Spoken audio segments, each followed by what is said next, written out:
Hello everybody, welcome along to your afternoon rabble here on the Rangers Rabble podcast. It's Friday everybody, Bryan's phone's going off its nut.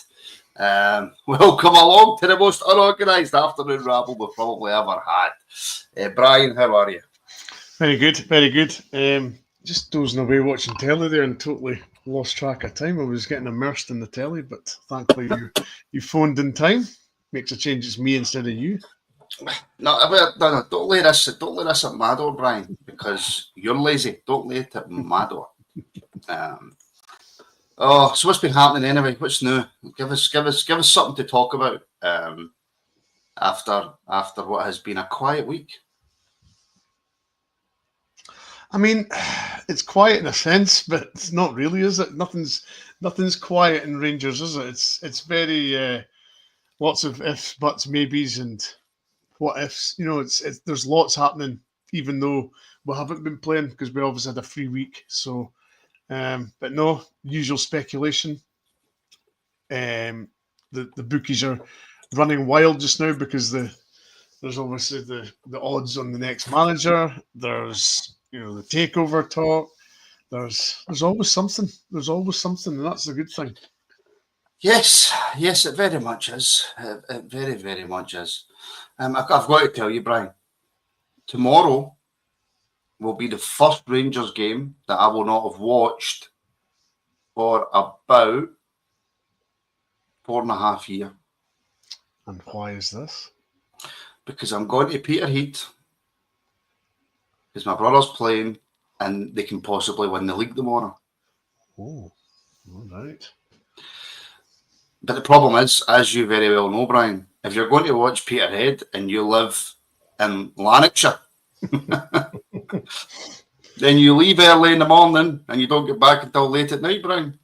That is pretty much the journey that myself and Wolf would probably make every week. So, yeah, welcome to our world. Get it up, you. Peterhead's a wee bit further north, is it not, Bryan? Maybe 20 minutes north of Aberdeen. Away you go, 20 minutes. It's just a wee dip up the road. It's fine. It's fine. Well, if anybody's not doing anything tomorrow, get yourself up to Peterhead. I don't know how you're going to get there, but get yourself up to Peterhead. You might need to book a hotel, right enough, because it is some drive. It is absolutely some drive. I hope you've got your packed lunch ready and your woolies and everything else. It's not going to be long. I've got my rabble snooty. I'll take with me, I think. Yes. By the way, are you into boxing at all, Bryan? I've watched the big fights. I don't necessarily watch boxing, regularly. But if there's a big fight coming up, like as the Ben and Eubank one, I'll watch that and stuff. And the big heavyweights, I watch them. Right. Well, here's a question for Jordy: Ben or Eubank?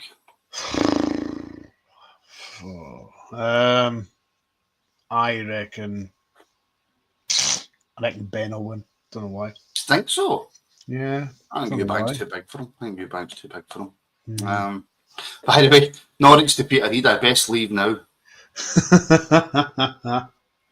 I mean, yeah, Dougal, that is a fair sort of trek for you, isn't it? I forgot. We always forget that the likes of Duke. Well, what about poor Craig? I mean, gee whiz, he's closer to France than Peterhead. Yes, he absolutely is. So I mean, it'd be even worse for him. But yeah, that is a fair trek, must admit. And by the way, can I just say for those members last night who tuned in to the 2K24, you will have seen me annihilate Cammy. Oh, yes, 2 wins in a row for the gaffer. Unfortunately, I fell asleep before the end of it, which is a bit unlike me, which is probably why I was early, Bryan, the day. probably.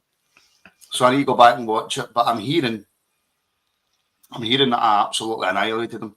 Well, that's why I'm sure he said yesterday that if he did lose, he was going to go into hiding. So we might not see him today. Yes, but I've already seen him. He's been in the comments somewhere. All right. Well, he did say if he was going to lose, he was going to go into hiding, and you wouldn't see him for a wee while. So there he is. Oh, there he goes. He's there. Yes, he is. Mm-hmm. I don't see him talking about last night, though. No, just conveniently forgetting about that, isn't it? Like selective memory. Yes, apparently it finished behind a big light and nobody saw it. Well, I still won. I still absolutely won. Right, okay. Because yesterday we didn't have question of the day, and because this could possibly be the last Who Am I? Because I've been absolutely and royally.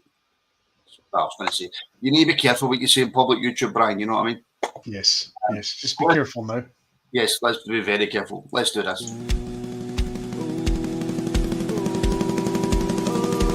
It's the question of the day. If you love a good question, then we're coming your way with the question of the day. Question of the day. I'm not currently writing it out.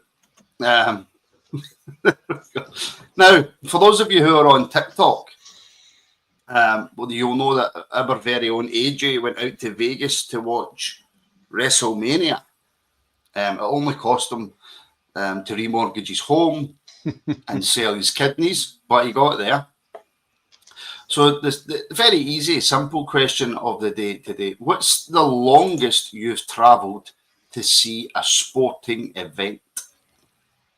So what's the furthest you've went to see any sport at all? What's the longest you've travelled? Brian, I know that you've travelled a bit. I was just thinking there, and I was coming up with one. The longest one I probably went to is the US Masters. I got to the US Masters when Garcia won it, so I think that was 2017. They managed to get a hold of tickets for the practice days, so that was a childhood sort of bucket list sort of event, because everybody knows the Masters is extremely difficult to get tickets on, and I think they do a actual ballot once a year. I think it's in the summer they open it up, and I think it closes in the end of the year. So you just you tick how many tickets you want for each day, and you just cross your fingers and hope you get something. And I managed to get tickets for the practice day, and the practice day is the best because you can take your cameras in and you can take photos and stuff. Whereas if it's the competition days, you can't take your mobiles, you can't take cameras, you can't take anything in. So practice days are actually really, really good. So had a memorable trip there. Went for 10 days, all the way for one day, but I'll tell you what, it was one of the best days I've ever had. Do you know, I'd like to go to a golf event. I'd done a tour once, where it was at the Open, I think, in St Andrews, but it didn't, because you know how expensive that is, Brian. Couldn't get in as the driver. They wouldn't let me in. I get into the practice day. Aye, they're good, but I couldn't get into the actual tournament. Mm-hmm. The practice days are generally better because the players are a little bit more relaxed. I think the whole, as you say, the security and everybody else is a little bit more relaxed. So I think you can get away with a little bit more when it's the practice days. When it's the competition days, it's pandemonium. Yes, you've got people that go every year. It doesn't matter where it is, to the Open. So it's and I've been looking over the last few years, and the prices are starting to get a little bit out of hand for the getting in, and the food and drinking side as well is horrendous. So it's unlike the Masters where it's $4, $5 for a beer and $2.50 for a sandwich. So I mean, the Masters treat their patrons very well, and they don't charge anybody. Don't charge very much. Sorry. So a lot of sporting events could maybe look at the Masters and sort of look how they treat their fans and how much they charge them. Yes. The multiple man, can it be a sporting event you've stumbled upon whilst on holiday? Of course it can. Absolutely, of course it can. Yeah.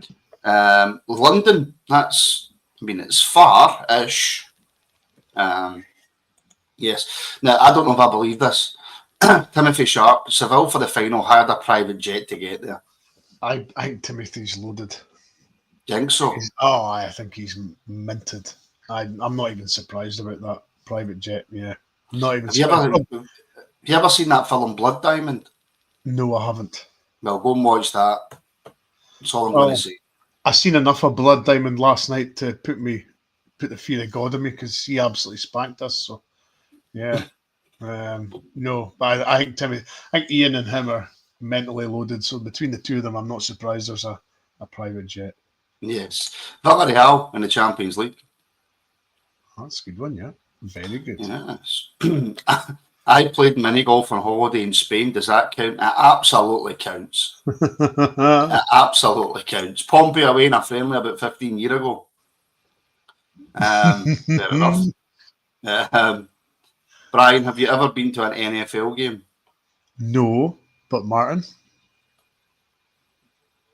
have we not planned? Have we not? Yes, planned? we have. We have planned. Yes. Yes, we have. I actually watched the NFL draft last night, so that was the first night of the NFL draft. So all the best college boys were getting drafted last night, number one picks, and I think Tennessee Titans had the number one pick this year, so they went for, unsurprisingly, a quarterback. So, so it's always the Americans always. I think it's in Green Bay this year. So as a Chicago fan, I'm not really too keen on Green Bay. So yeah. Myself. When I went to Isle of Man, I saw two sporting events, part of the TT and summer rugby league friendly between Wigan and Halifax. Nice. I'd like to go and see the TT and Isle of Man. The thing is with TT, it's there and it's gone, isn't it? It's like they're past you before you even see them. Yeah, but it's like the Formula One, isn't it? By the way, Cammy's asking, are we all 49ers fans now? No. No. I'll keep an eye on them, certainly, but I'm not up in sticks and leaving the Bears now. Mm-hmm. No. Are you? No, Chicago all the way, man. Absolutely. Chicago all the way. Absolutely. You can't just change your allegiances like that. It's just terrible, isn't it? It's a shocking behaviour for Cammy. That's why he got a beating last night. Was in Canada for work and got to see a Vancouver Canucks NHL game. Oh, that's cool. I'll tell you what, I think the hardest thing about the NHL is actually following the puck. If you're not close to the rink, it must be a nightmare to try and suss who's got the puck and where it is, and because it's so small. But I mean, the atmospheres seemingly are unbelievable in the NHL. So that's another one I wouldn't mind doing as an NHL game, because the atmospheres always look amazing. Just a brilliant event. So yeah. Mind you have to wrap up because I don't think it'll be very warm inside the arena when the rink's frozen. No, I absolutely couldn't. Bryan, I'm going to... Today's Who Am I? I'm only going to give 3 clues. Oh. And that's all I'm giving, because it's the final one. So I want to make it as difficult as I possibly can. He played football. He played in the UK. And he's retired. Mm-hmm. Yes. 2 out of 3 is not bad. 2 out of 3 is not bad. So before we get on to talking about some Rangers stuff, possibly for the final time, folks.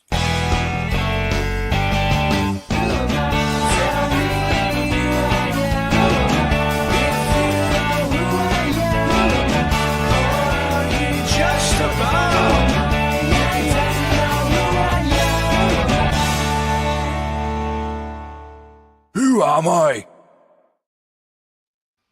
So yes, possibly the final. Who am I? Listen. Wait till you hear the clues first. So I spent the majority of my career in my home country. I am one of the youngest players ever to play for my country. It could be argued I am the greatest footballer of all time. Who am I?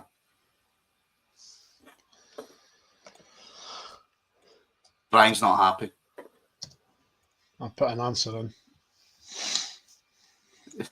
Well, you answered pretty quickly, to be fair. That was a pretty quick answer. See, people need to read. I'll put it up on screen. People need to read it carefully before they just jump in and answer. But listen, Bryan, anyways, on with the Rangers chat, shall we? That's effectively what we are here for. And the reason that I'm bringing this up now is A, because Ian Thompson suggested it. Right. But B, it's on screen, Aldo. It's on screen. But B, with the appointment of the sporting director, the Rangers coming out and confirming the takeover is well underway, if not almost finished. I think now we can look at the odds of the manager and maybe get a wee glimpse into where it could possibly go. Doesn't mean it's definite. But where it could possibly go. And of course, we'll talk a lot about St Mirren as well, because, why not? Yep. Why not? But Brian, the latest odds right now that I've seen, and obviously these change quite a lot. Steven Gerrard's odds on, Brian. 8 to 13. Odds on. Like, normally you would get maybe a wee 2 to 1 or something like that. But he's well odds on, Brian.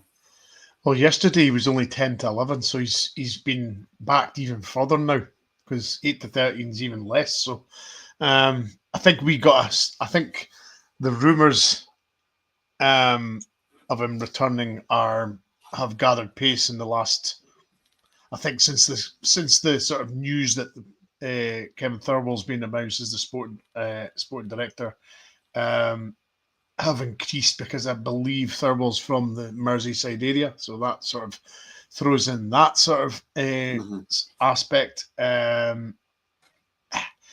think when you look at the list as well, he's probably the most realistic one to get, because a lot of the other ones are high wage, maybe still in a job, and Gerrard seems the sort of, I wouldn't say safest option. He's a name big enough, you would say, for the Americans to get in, that they know him, and the American sort of viewers will know him. So he's maybe not everybody's sort of first pick, but he certainly got to grips with the Scottish game eventually. He won his league and stuff like that. So he's, a lot of people probably aren't going to be happy with this appointment, but at the same time, he's the most realistic one on the list.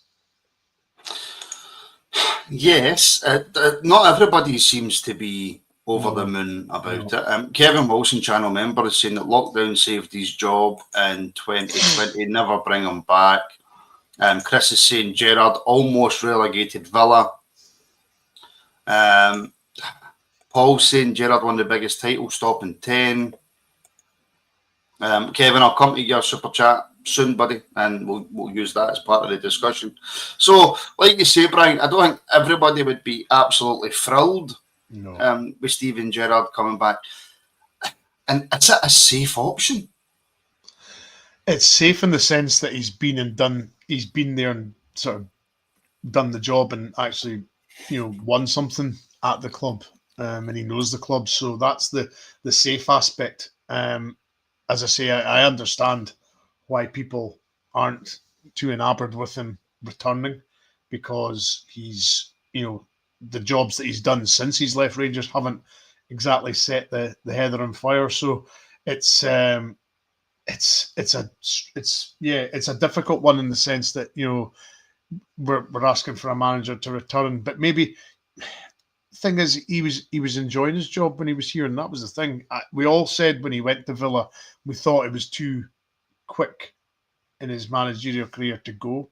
He didn't get, we didn't actually necessarily feel he had the experience to, take on the sort of the beast that is the EPL. So there's that aspect. The Michael Beale aspect as well, Brian. Well, this is the big one I mentioned, I think, at the start of the week. Where does he fit into this puzzle? Because I think if he fits into this puzzle, then the fans will certainly not take to Gerrard very kindly. Because everything that Beale did in his tenureship here. So I think there's that aspect as well. I think if Beale doesn't return, then there might be a little bit more okay with it. But certainly if Beale's involved, I think the pitchforks would be out from the first day, wouldn't they? Yes. So Gerrard is the overwhelming favourite. And has been for a while. Yeah, but he's not. The odds haven't been that short on him, which is usually an indicator. By the way, is usually an indicator. However, doesn't mean it's going to happen. It doesn't mean it's going to happen. And Timothy Sharp's asking, do you think our new sporting director would appoint Lampard after sacking him or Dyche? Now, that comment's interesting because Sean Dyche is second in the list at 3-1, Brian. Yes. I'm not sure about Dyche. I don't know if he gets a wee bit of a bad rep because of the clubs that he's had to manage and, you know, the financial instability at Everton and stuff like that. But I don't think these managers take it that personally when they get sacked, do they? No, because they always get a nice, handsome payment when they get sacked. You know, it's the only job in the world I know that you do crap and you still get paid your wage and more. You know, you still get paid more than you should. So, no, I think I'd be very surprised if Dyche went from 33-1 to something like 3-1. 3-1, yeah. Yeah, he's came tumbling down. So, but as you say, when you throw in the spanner in the works of the Thirlwall sacking Dyche, I just don't see him going to him and saying, "Oh, come up and do a job here." I just don't. So that's a difficult one for me. As far as the sort of Jose talk, I think that's a romantic sort of idea that he's going to leave Fenerbahce and come to us. Because let's be honest, 6-1, Brian. Yeah, he's on. I would hate to say what his wages are as a manager because he is one of the sort of all-time great managers in world football. So you can't imagine he's going to come to the backwaters of Scotland to leave Fenerbahce. So I mean, even going to Fenerbahce for him's a backwater. You know what I mean? It's not like that's not his usual sort of team to manage. So no, it's going to be there's certainly going to be lots of talk. There's going to be lots of chatters and disagreements and sort of debates about who's going to be the manager. At the end of the day, we've just got to hope that the club pick the right guy, not just for sort of easy sakes or he's got to be the right guy for the job at this present moment because we're in need of a refresh. We're in need of a lot of surgery at that club from top to bottom. So you've just got to hope that the next manager that's selected is the right one. Well, Monk's saying, love to see Gerrard back at the club, 100% up for it. Yeah, so there is people out there who would be happy to see Gerrard back. I 100% agree with you. The whole Jose thing's just pie in the sky. Yeah. Kevin Wilson, though, channel member and put in a super chat. Thank you very much, Kevin. I'll go for Knutson or Frank Lampard, hence why I mentioned Frank Lampard before. Mm-hmm. Now, Brian, for me, I think Lampard would still be a gamble, mm-hmm. right? And he's just went to Coventry, so yes. I don't see that happening. And to be fair to him, he's done really well at Coventry. Mm-hmm. Knutson's the interesting one. He's somebody who's always spoken about all the time. Yeah. And he's made it very, very clear, I think, that he's got no real interest in leaving Bodo Glimt. No. Look at Bodo Glimt now, semi-finals of the Europa League. He's taken that. He's lost some really good players. Solbakken and I can't remember the other striker that we were linked with. The guy's name escapes me, but he has managed to recycle that team.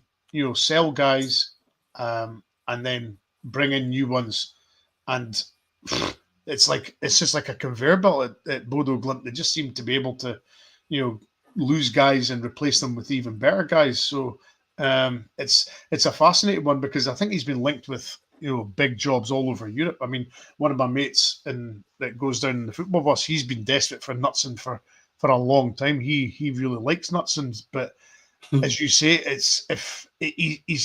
he's from that neck of the woods, so he's maybe thinking, look, he's 50-year-old as well, so does he want to move abroad at 50? So there's that aspect as well. And he's one of these guys that's maybe just quite happy doing the job that he's doing in his home country. Just, that's all he wants. I mean, who was the legendary Guy Roux at Auxerre? I mean, he was there for about 40 years as the manager. So there's some guys just don't want to move. They're happy where they are. They're not looking to, go on the world stage and do anything. They're just quite happy winning. Some of them are just feel safe. Yeah, they feel safe. They know the sort of markets they're operating in, and they're comfortable where they are. And that's fine. excuse me, yeah, just looking down, there's some names in the list, Brian, right? So Oh, don't. when you've got Jose at 6, he's Russell Martin, he's 8-1, No. Barry Ferguson's 10-1, Edin Terzic 12-1, never heard of him. Daniel Farke is lower odds than Barry Ferguson at 16-1. Marco Rose at 20-1, obviously former Borussia Dortmund manager. He's the same odds as Rafa Benitez at 20-1. And then down, this was a surprise for me, Brian, down at 33s. So 33-1, Kevin Muscat, Mirik Papsen, never heard of him, and Ruud van Nistelrooy. Yeah, of course, Muscat was very close the last time that we were picking a manager with Clement. So and now he's dropped to 33s. That's what I'm just about to say. I'm surprised he's as low as that. I thought he'd be a lot high. Depends obviously where he is. I've no idea where he is in the world now. I'd imagine he's in Japan or Korea or somewhere like that. I think that's the last I heard where he was. So, there's been a lot of Terzic talk, as Jimbo's saying. Terzic, I genuinely never heard of the guy. Yeah, he was a Dortmund manager. So there's been Terzic, there's been Nuts, and there's. I think we're almost looking for the next. Well, I say this.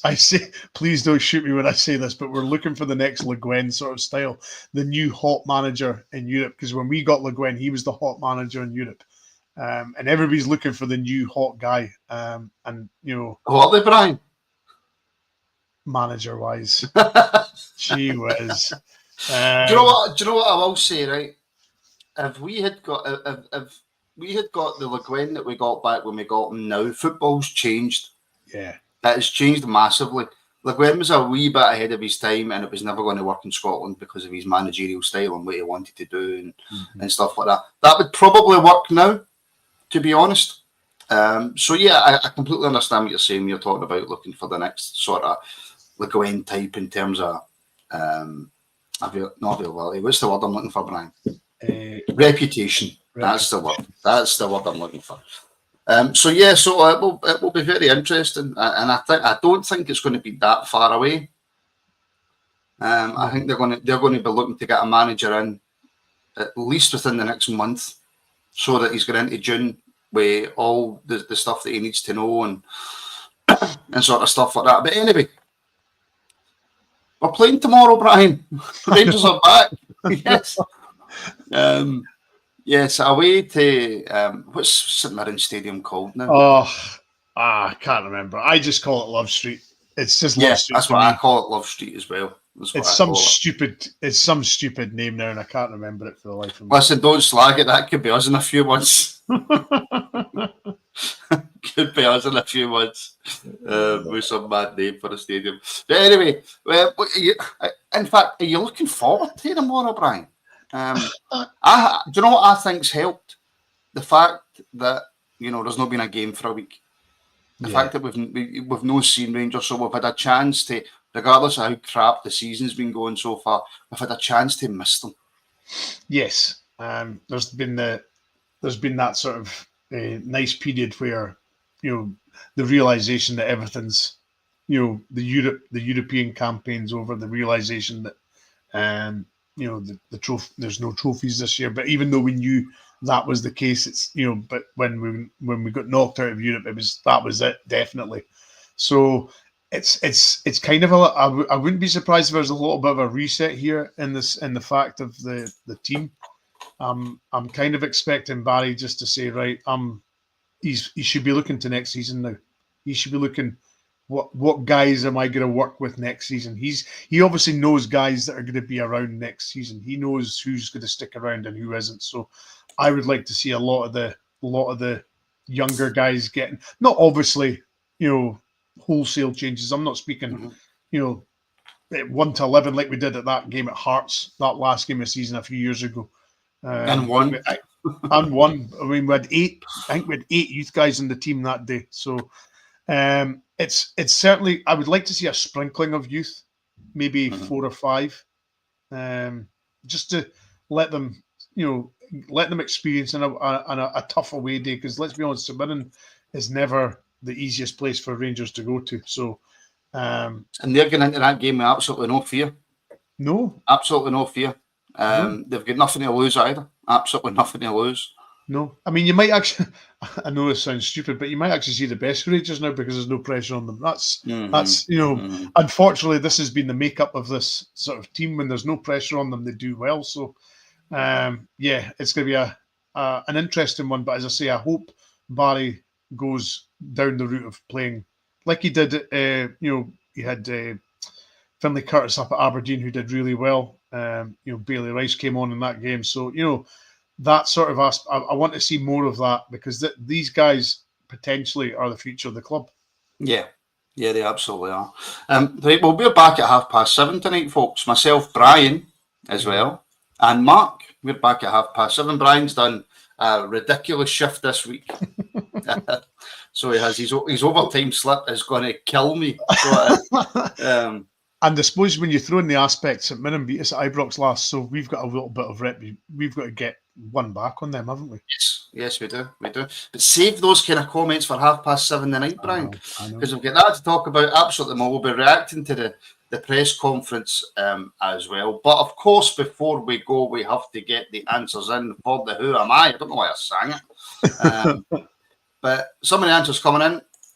Pele, this answer's coming up a lot. Pele, Wayne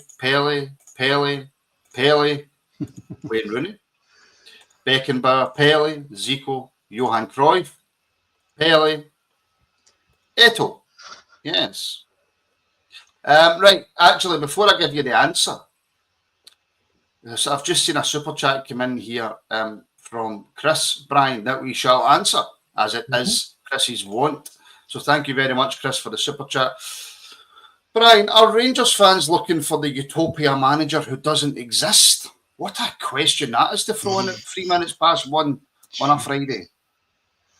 We kind of are, aren't we? We're kind of looking for this perfect manager who's fresh, new, that's hungry for success, that hasn't had any sort of bad experiences in the past, who is going to transform our club and bring in youth, sort of